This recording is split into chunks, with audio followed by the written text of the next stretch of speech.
1888. Not a year of gilded carriages and polite society, but of blood blooming on cobblestone. A fog, thick as deceit, clung to London's East End, each breath a mouthful of coal dust and desperation. Forget your drawing room dramas. This is the story carved into flesh, whispered in gin-soaked alleys where survival was a knife fight in the dark.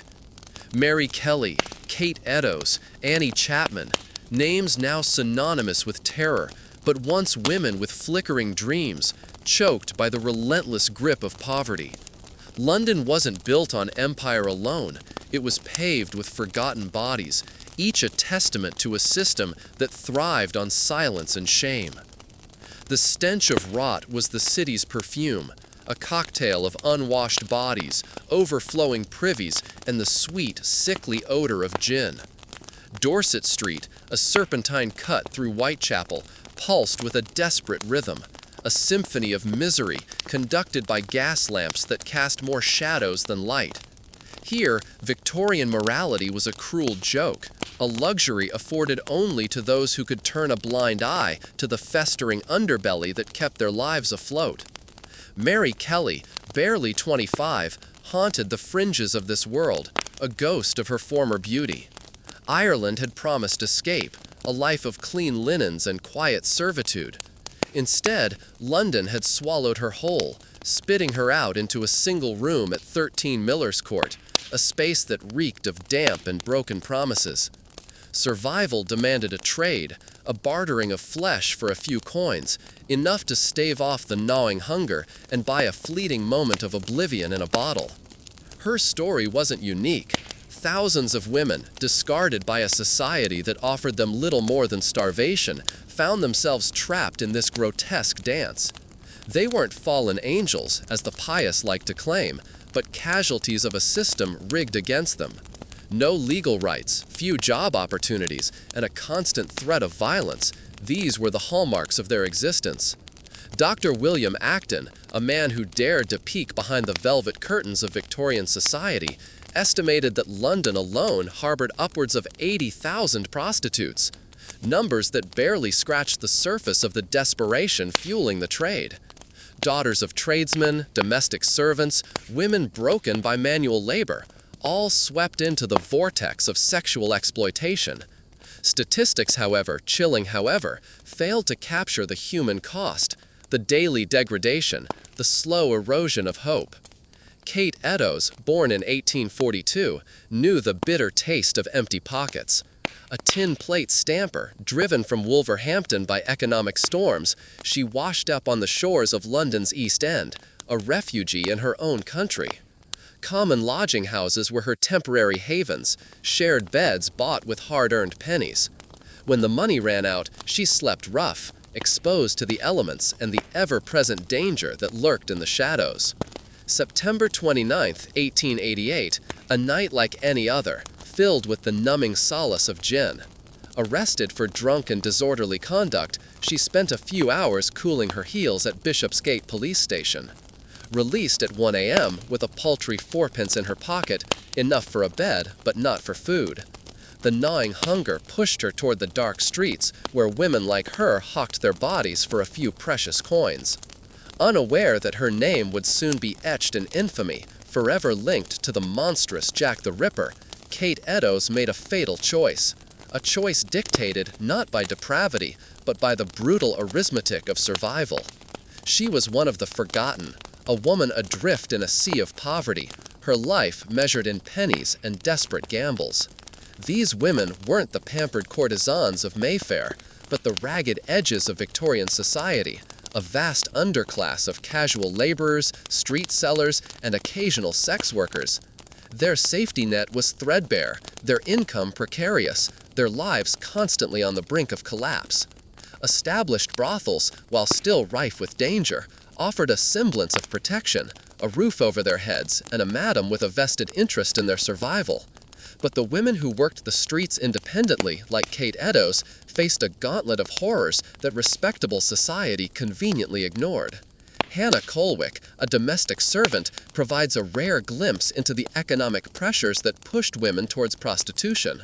Her diaries, a meticulously kept record of her daily grind, paint a stark picture of Victorian servitude.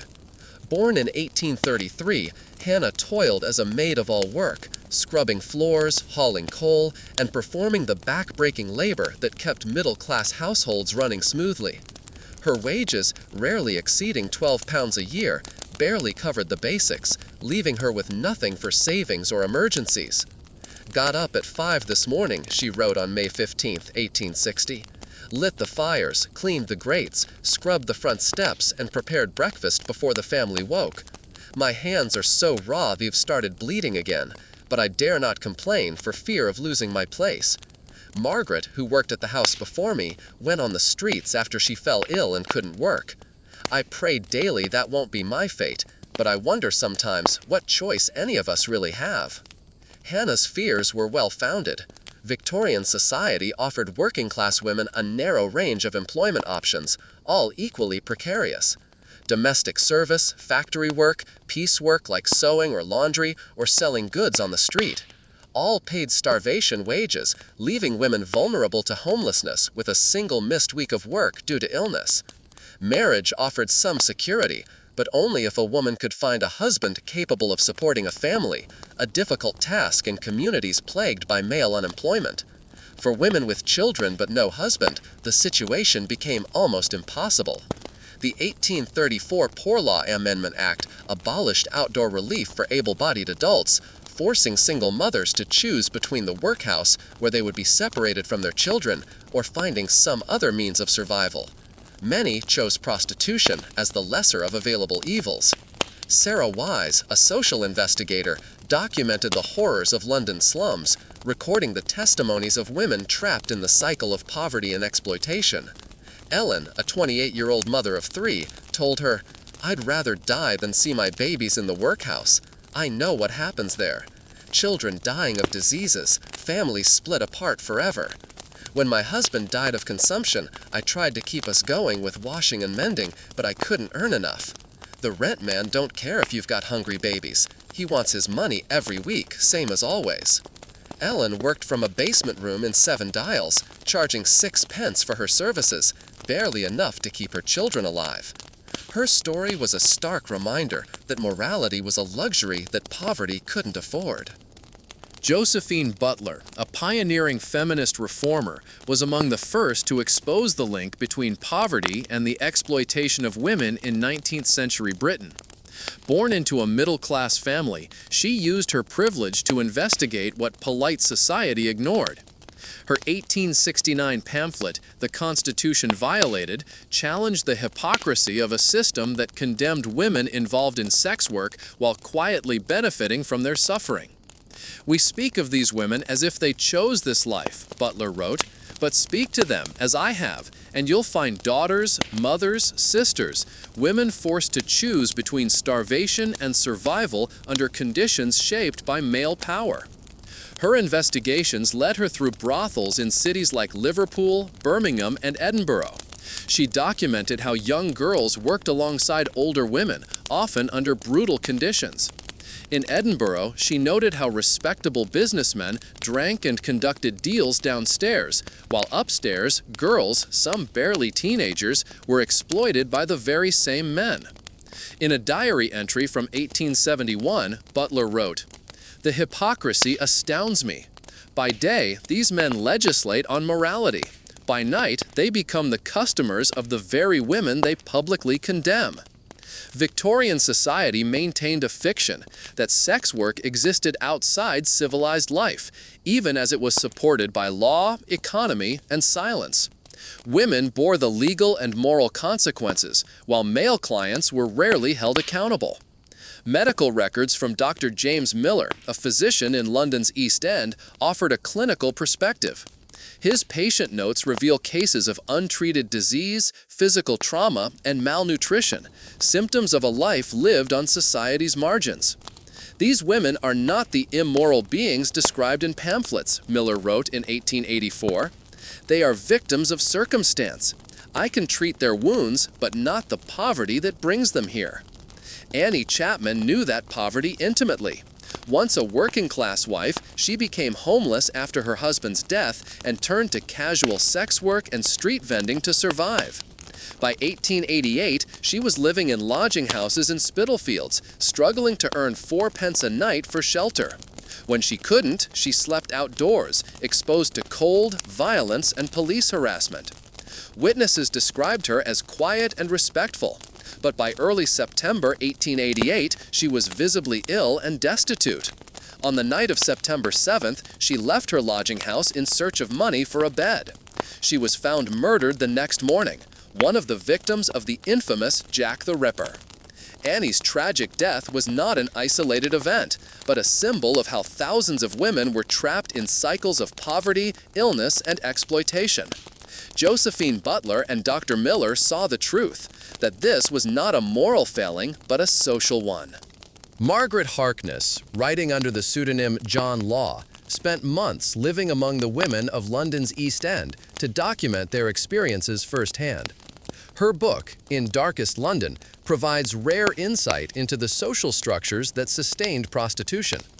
The public believes these women choose their fate, Harkness wrote, but choice implies alternatives, and what alternatives exist for a woman with no education, no family support, and no legal rights? The factory pays starvation wages for 14-hour days that destroy health and spirit. Domestic service means sexual vulnerability to male employers with no legal recourse for assault. Marriage to a working-class man offers the security of shared poverty, if he lives, and destitution when he dies. Harkness documented the informal networks that connected different levels of sex work. Women working in established brothels sometimes acted as recruiters, approaching desperate women in workhouses, lodging houses, and factory districts. The process wasn't always overtly coercive. Often it was a matter of offering solutions to immediate crises. "I met Lily in the workhouse," recalled Emma, a woman Harkness interviewed. "She'd been there before, knew how awful it was.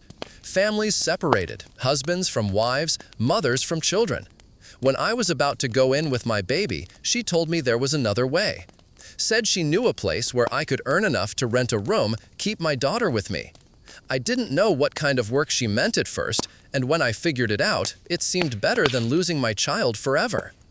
Emma's story highlights how Victorian society's harsh treatment of unmarried mothers created vulnerabilities that brothel operators could exploit. The workhouse system, designed to discourage dependence on public relief, often forced women into prostitution by making legitimate alternatives unbearably punitive.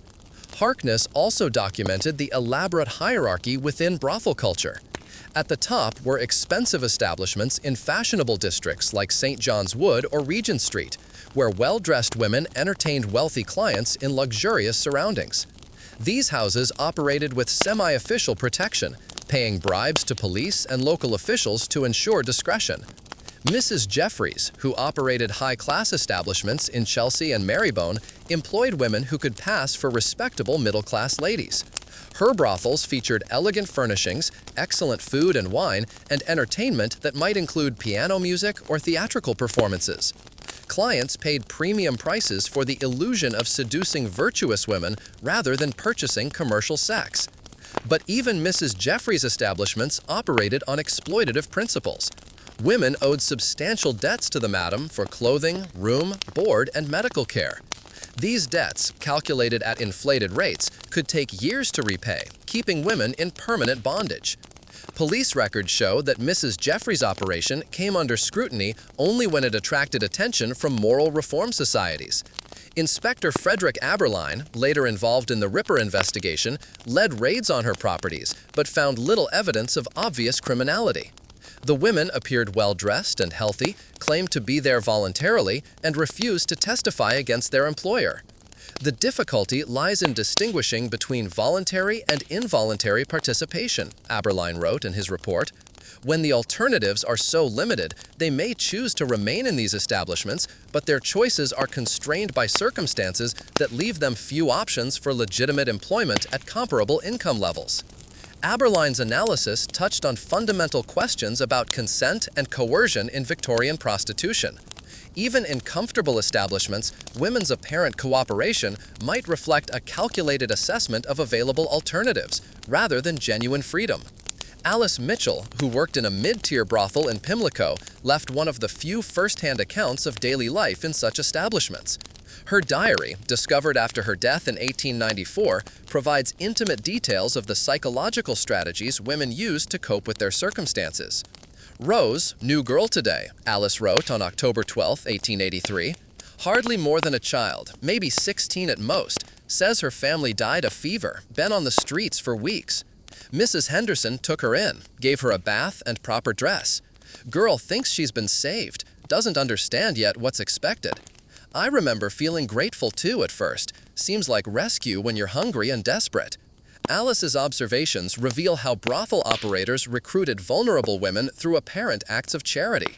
New arrivals often experience their first weeks as salvation from immediate crisis, making it difficult to recognize exploitation when it became apparent. "We tell ourselves stories to make it bearable," Alice continued, "that we're actresses playing roles, that the men who visit us are kind gentlemen who appreciate our company. Some girls convince themselves they're saving money to start legitimate businesses or find respectable husbands. I used to dream of opening a little shop selling ribbons and lace to ladies. Now I know better, but the dreams helped for a while." Alice's diary documents the gradual erosion of hope and self-deception that characterized long-term sex work. Women developed mental defenses against the reality of their situations, but these defenses became harder to maintain as years passed and escape remained elusive. "Mrs. Henderson brought in 2 girls today who look barely 14, Alice wrote on March 3, 1885. "Says their sisters, parents dead, been begging on streets, fed them hot soup and let them sleep in real beds for first time in months. They're so grateful they'd probably do anything she asked. Makes me sick to watch, remembering how it felt to be rescued. Want to warn them, but what good would it do? Where else would they go?" Alice's moral distress reflected growing concern about the recruitment of very young women. W.T. Stead, editor of the Pall Mall Gazette, shocked Victorian society with his series The Maiden Tribute of Modern Babylon, exposing the trafficking of young girls. Stead's expose led to the Criminal Law Amendment of 1885, which raised the age of consent and criminalized procurement of young women. But legal changes had limited impact on the underlying conditions that made children vulnerable. Poverty, family breakdown, and lack of support continued to push young people toward dangerous forms of survival. Rebecca Jarrett, a former prostitute turned reformer, assisted Stead's investigation, providing detailed testimony about methods used to recruit young women. "They target girls at their most vulnerable moments," Rebecca testified, "when they're newly orphaned or thrown out of employment or running from violent homes. They offer them food, shelter, pretty clothes, things they've never had. By the time they understand what's expected in return, they're already trapped by debt and dependency." Rebecca revealed sophisticated recruitment networks operating across Britain and Europe. Young women might be approached in one city, transported to another where they had no local connections, and established in brothels where isolation made escape nearly impossible. "In Liverpool, I knew women who worked specifically as recruiters," Rebecca continued. "They'd watch the ships from Ireland looking for young women traveling alone, offered to help them find employment in London or Manchester. These girls trusted them because they were women, seemed respectable, spoke kindly.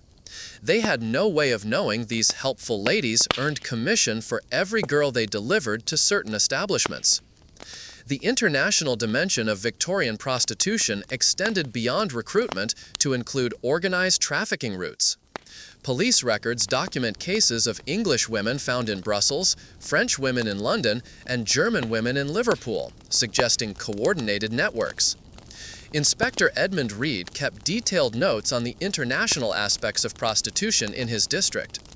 "We regularly encounter foreign women in local establishments," Reed wrote. "Many speak little English, cannot explain how they arrived in London, and appear terrified of returning to their countries of origin. Some claim to have been promised legitimate employment as domestic servants or factory workers, only to find themselves in circumstances they had not anticipated and cannot escape." Reed documented specific cases. Marie, a 17-year-old from Belgium, claimed she'd been offered work as a housemaid. Instead, she found herself in a Whitechapel brothel where she was told she owed money for transportation, food, and accommodation that must be repaid through sex work. Marie became extremely agitated and claimed her family believed she was working respectably in England, Reed wrote. She feared that returning home would bring disgrace on her siblings and prevent their making advantageous marriages. This shame effectively trapped her in circumstances she desperately wished to escape. Dr. Elizabeth Blackwell documented the medical consequences of prostitution. Her report provided a rare female medical perspective on conditions that affected thousands of women. The physical deterioration proceeds with predictable regularity, Dr. Blackwell wrote. Venereal diseases spread rapidly, but the psychological damage often proves more devastating than physical ailments. I have treated women who survived syphilis and gonorrhea, but never recovered from the trauma of sustained sexual violence disguised as commerce. Her records document the progression of sexually transmitted diseases and the use of primitive and dangerous contraceptive methods. I have treated numerous cases of mercury poisoning from patent medicines advertised as remedies for female complaints. These preparations, widely available despite their toxic effects, are used by women desperate to control reproduction in circumstances where pregnancy would mean loss of income and potential abandonment.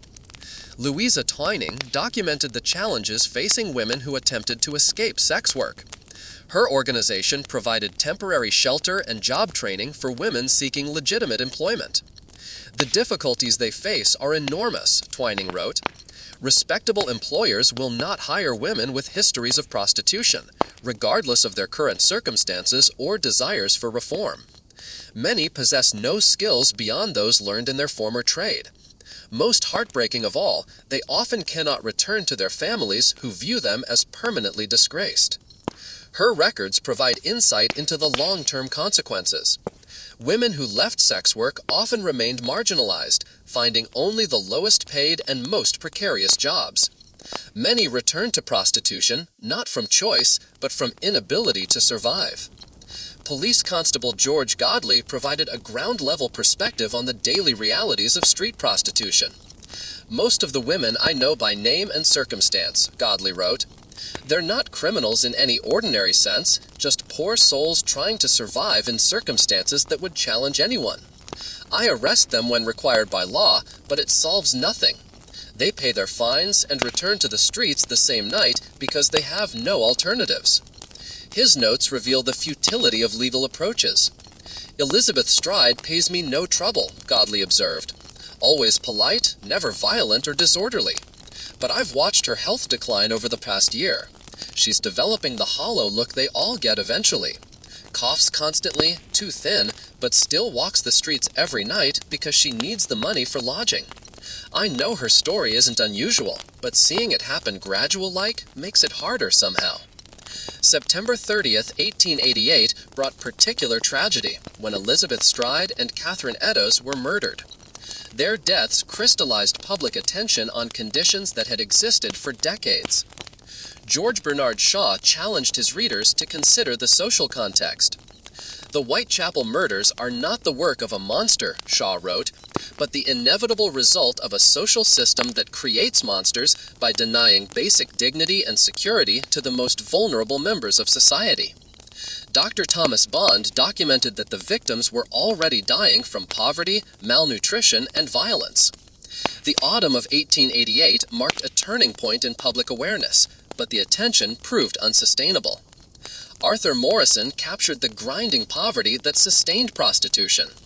The streets are narrow and crooked, Morrison wrote, lined with houses that seem to lean against each other for support. In the doorways and passages, women wait for customers who may never come. They range in age from girls who should be in school to grandmothers old enough to remember better times. What unites them is not wickedness, but the simple mathematics of survival. The investigations revealed the extent to which local businesses depended on prostitution. John McCarthy exemplified the complex relationships. "I don't ask questions about how my tenants earn their money," McCarthy testified.